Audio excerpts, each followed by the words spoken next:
Hi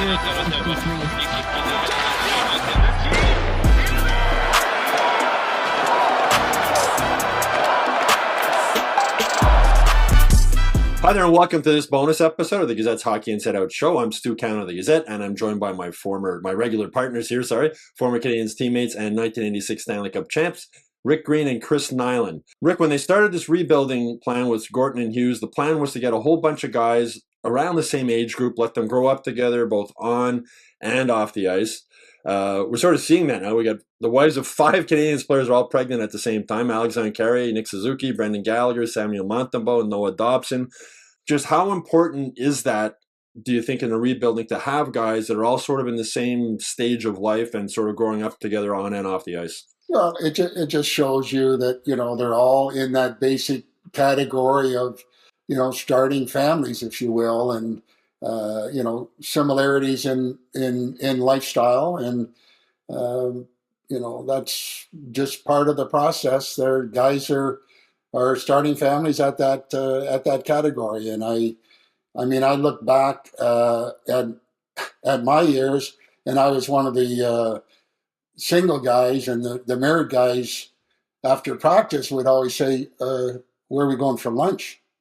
And I'd be going, well, they want to go for lunch because they don't want to go home and help out with taking care of some of their newborns. But anyways, it's all a good thing. It's all part of it. I've experienced it with my son in that age category, and it's all part of the process, and it's the best. Well, that 86 Stanley Cup team, Knuckles, you guys had veterans, but you also had a large group of rookies that you sort of took under your wing a little bit also. Yeah, it was fun. And, I second that what Rick said about this team. Yeah, they're all basically the same age. They're growing together, and, they end up getting married. And what are you going to do? You're going to have a family. Why you get married? And it's part of that whole family atmosphere. I get that. And going back to when we played, Greeny was just a gigolo. He never was married his whole career. He was smart. It's good on him. But we had some fun. And it's not that we didn't want to go home. It's the fact that we were team guys, and the team stuck together. That's what it was, Greeny. Not we didn't want to go home. But there was no restriction on when you would go home, because a lot of times, when it started in the afternoon, it ended up in the evening. At least from my experience, from what I saw, I had left a lot earlier. But as long as you're home for breakfast. Well, Knuckles, during the skills competition, the recent skills competition, Mike Matheson had his little son on the ice, 4 years old, bombing around there. Philip Deneau had his son on the ice. Did you ever, as a player with the Canadiens, you get a chance to bring your kids on the ice at the Forum? And yeah. Colleen skated, my oldest one, and little Chris. Yeah, the two of them. But that must be cool.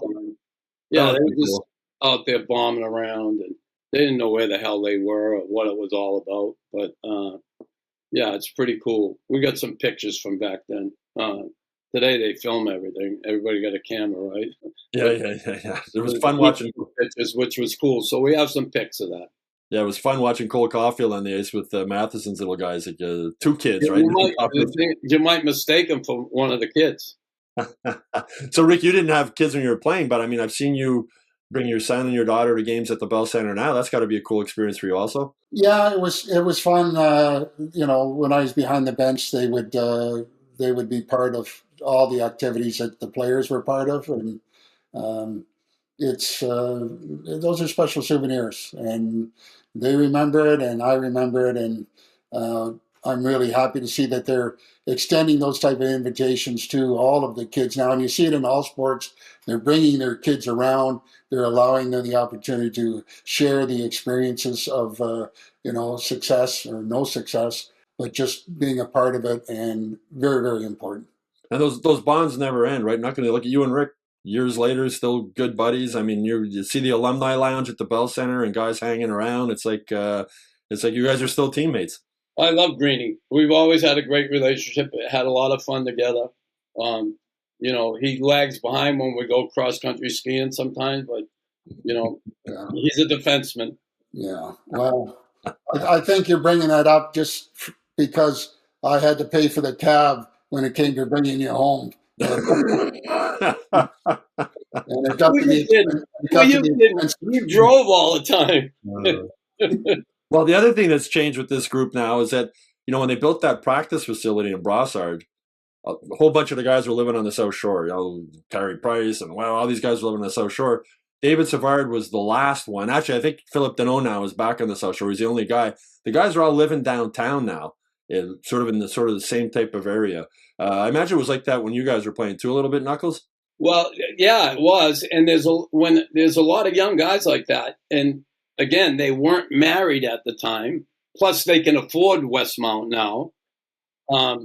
But being downtown when you're a young guy, you want to be there. You want to go out and walk to a restaurant. You want to walk to somewhere, have a few beers, whatever you want to do, and instead of driving out to the South Shore. It's an easy drive to go out there for practice. Just come on, usually you're going against the flow of traffic, right? Everybody's coming in town. You're heading out to go to practice, and that's a good thing. Living downtown, it's a great experience. I loved it downtown. I moved out to Kirkland, and I was like, "What am I doing out here?" But now I'm good where I'm at. I like it a little more quiet. Yeah, one of the reasons the guys lived that Marty's saying that we moved the game day skates, morning skates, to the Bell Center when they used to be at in Brossard. So that's one more thing. So the downtown vibe, Rick, you were in Nuns Island, I think, though, when you played, right? Yeah, it was good because I had to go by Crescent Street to go home, and for whatever reason, my car seemed to pull to the parking lot without stopping, and of course that was for a sandwich.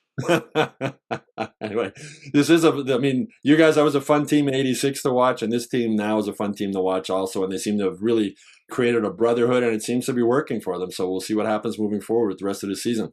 Anyway, that's it for this bonus episode. We'll be back with our weekly Hockey Inside Out show next Wednesday. In the meantime, if you haven't done so already, please subscribe to the Hockey Inside Out YouTube channel. And in case you didn't already know, Hockey Inside Out is also available now on Spotify and Apple Podcasts.